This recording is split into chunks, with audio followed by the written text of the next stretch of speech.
दो तूफान दो कहानियां।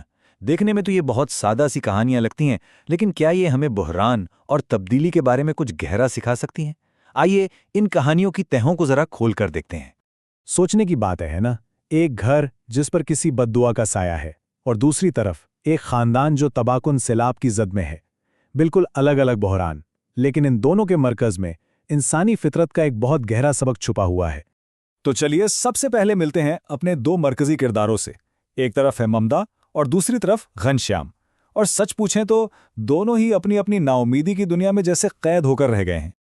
यहां देखें, दो बिल्कुल मुख्तलिफ किस्म के बहरान हमारे सामने हैं। एक बहरान वो है जो दूसरों के जुल्म से पैदा हुआ, यानी एक बैरूनी कैद, और दूसरा बहरान वो अपनी ही गफलत का नतीजा है, एक अंदरूनी कैद। तो ममता की कहानी कुछ यूं है कि उसकी शादी एक ऐसे घर में हो जाती है जहां सर पर छत ही नहीं है, और उसे बताया जाता है कि भाई ये तो एक जालिमाना रिवायत है। अब वो बेचारी मौसम की बेरहमी और ससुरालियों के तशद्दुद दोनों का एक साथ सामना कर रही है, और सितम ज़रीफ़ी ये कि वो लोग उसकी तकलीफ पर खुश होते हैं। और अब दूसरी तरफ घनश्याम की कहानी को देखें। यहां मसला बाहर से नहीं, अंदर से है। उसकी अपनी आदतें, उसका नशा, उसका जुआ, ये सब उसके खानदान के लिए एक रोज का बहरान बन चुका है। वो अपनी जिम्मेदारियों से भागता है और नतीजा, उसका खानदान बुनियादी जरूरतों तक के लिए तरसता है। अच्छा, हर कहानी में ना एक ऐसा लम्हा आता है जब हालात बिल्कुल बर्दाश्त से बाहर हो जाते हैं, एक ब्रेकिंग पॉइंट। तो आइए देखते हैं कि इन दोनों खानदानों के लिए वो लम्हा कब और कैसे आया। ममता के साथ जो हो रहा है वो कोई आम गुस्सा नहीं है, ये एक मुनज़्ज़म जुल्म है, एक पूरा साइकिल है। सबसे पहले तज़लील की जाती है। जब वो गर्मी से बेहोश होती है तो उस पर पानी फेंक दिया जाता है, फिर उसे नज़रअंदाज किया जाता है, दिन रात मौसम के रहमो करम पर छोड़कर, और आखिर में तशद्दुद, जब पूरा खानदान मिलकर उसे मारता है। और उनकी बेरहमी का अंदाज़ा इस एक जुमले से लगाया जा सकता है जो ममता की सास कहती है, चलो इसे कमरे में बंद करके खूब मारते हैं, बहुत दिनों से हाथ साफ नहीं किया। मतलब ये सिर्फ गुस्सा नहीं है, ये जुल्म से लुत्फअंदोज होने वाली बात है। घनश्याम के खानदान के लिए ये ब्रेकिंग पॉइंट किसी इंसान की शक्ल में नहीं, बल्कि एक हकीकी तूफान की शक्ल में आता है। मॉनसून का सैलाब आता है और उनका वो कमज़ोर खस्ता हाल घर गिर जाता है। यहाँ बरसों की गफलत का नतीजा एक कुदरती आफत की सूरत में सामने आता है और पूरा खानदान खतरे में पड़ जाता है। लेकिन कहते हैं ना, हर बहरान में एक सच्चाई का लम्हा भी छुपा होता है, एक ऐसा मोड़ जहां सब कुछ बदल जाता है। देखते हैं कि इन कहानियों में वो लम्हा क्या था। ममता के लिए ये लम्हा एक दरियाफ्त की शक्ल में आता है। घर की तलाशी लेते हुए उसे एक डायरी मिलती है। ये उसकी मरहुमा जेठानी की डायरी है, और इससे ये इंकशाफ होता है कि ये घर तो आसेफजदा है। उसी जेठानी की रूह बदला ले रही है, क्योंकि उसके साथ भी यही सुलूक हुआ था। अब ममता की जंग की नौयत ही बदल जाती है। अब वो सिर्फ एक जालिम खानदान से नहीं, बल्कि एक बद्दुआ से लड़ रही है। और ये डायरी सिर्फ मसला नहीं बताती, बल्कि उसका हल भी बताती है। उसमें लिखा था, मेरी आत्मा को शांति नहीं मिलेगी। जिस दिन इस घर की किसी बहू ने इन लोगों का विरोध कर दिया, उसी वक्त बारिश थम जाएगी।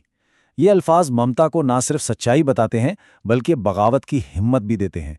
अब घनश्याम की तरफ आते हैं। उसकी सच्चाई का लम्हा वो कोई दरियाफ्त नहीं, बल्कि एक धोखा है। उसकी तब्दीली किसी माफूकुल फितरत इंकशाफ से नहीं, बल्कि एक दोस्त की बेवफाई से जुड़ी है। जब सैलाब आता है और सब अपनी जान बचा रहे होते हैं, तो उसका दोस्त मदन उसे कश्ती में बिठाने से इनकार कर देता है। वो कहता है, माफ़ करना घनश्याम, नाव में बिल्कुल भी जगह नहीं है, पानी का बहाव तेज हो रहा है, अब मैं चलता हूँ। ये वो लम्हा है जब घनश्याम को एहसास होता है कि वो बिल्कुल अकेला रह गया है। उसके तर्ज जिंदगी ने उसे कहीं का नहीं छोड़ा। तो सच्चाई का सामना हो गया, अब आगे क्या? अब आता है अमल का मरहला। देखते हैं कि ये दोनों किरदार अपनी इस नई हकीकत का सामना कैसे करते हैं और क्या कदम उठाते हैं। ममता अब वो पुरानी मजलूम ममता नहीं रही। जब उसका शौहर उसे मारने की कोशिश करता है तो वो उसका हाथ पकड़ लेती है, और जैसा कि पेशिन गोई की गई थी, बारिश फौरन रुक जाती है। फिर वो हिम्मत करती है, अपने जालिम ससुरालियों को रस्सी से बांध देती है और मिस्त्रियों को बुलाकर छत बनवाने का हुक्म देती है। वो खुद हालात को बदलने की जिम्मेदारी उठा लेती है। और फिर कहानी के मुताबिक जेठानी की रूह जाहिर होती है। खानदान माफ़ी मांगता है और उसकी रूह को सुकून मिल जाता है। लेकिन जाने से पहले वो उन्हें खबरदार करती है कि आइंदा कभी किसी औरत को तकलीफ न देना। एक तरह से इंसाफ हो जाता है और कुदरत का तवाज़ुन बहाल होता है। दूसरी तरफ घनश्याम है। दोस्त के छोड़ जाने के बाद वो अपने खानदान की तरफ मुतवज्जे होता है। ये बहरान उसे अपनी खुदगर्जी छोड़ने पर मजबूर कर देता है। वो अपने बच्चों को सैलाबी पानी से उठाकर ले जाता है, अपने बूढ़े वालिदैन को महफूज मकाम पर पहुंचाता है। पहली बार वो दूसरों की ज़रूरतों को अपनी ख्वाहिशात पर तरजीह देता है। और फिर वो एक अहद करता है, एक वादा करता है। मैं वादा करता हूं कि मैं दोबारा कभी शराब या जुए को हाथ नहीं लगाऊंगा। मैं सख्त मेहनत करूंगा ताकि हम सबको पेट भर के खाना मिल सके। ये सिर्फ एक लम्हाती एहसास नहीं है, बल्कि आफत से पैदा होने वाला एक पुख्ता अज़्म है। तो इन दो बिल्कुल मुख्तलिफ कहानियों और रास्तों का हासिल क्या निकला? आइए इन कहानियों के धागों को जोड़कर हतमी सबक तलाश करने की कोशिश करते हैं।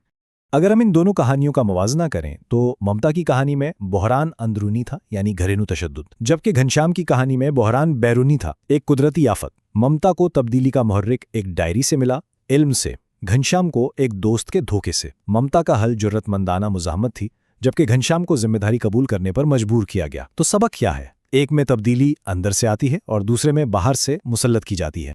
बिल्कुल, एक कहानी हमें दिखाती है कि तब्दीली तब आती है जब नाइंसाफ़ी के खिलाफ खड़ा होने का फैसला किया जाए, और दूसरी कहानी ये बताती है कि तब्दीली तब भी आती है जब इंसान सब कुछ खो देता है और उसके पास बदलने के सिवा कोई चारा नहीं बचता। तो फिर असल सवाल यह है कि हमें वाकई बदलने पर कौन सी चीज मजबूर करती है?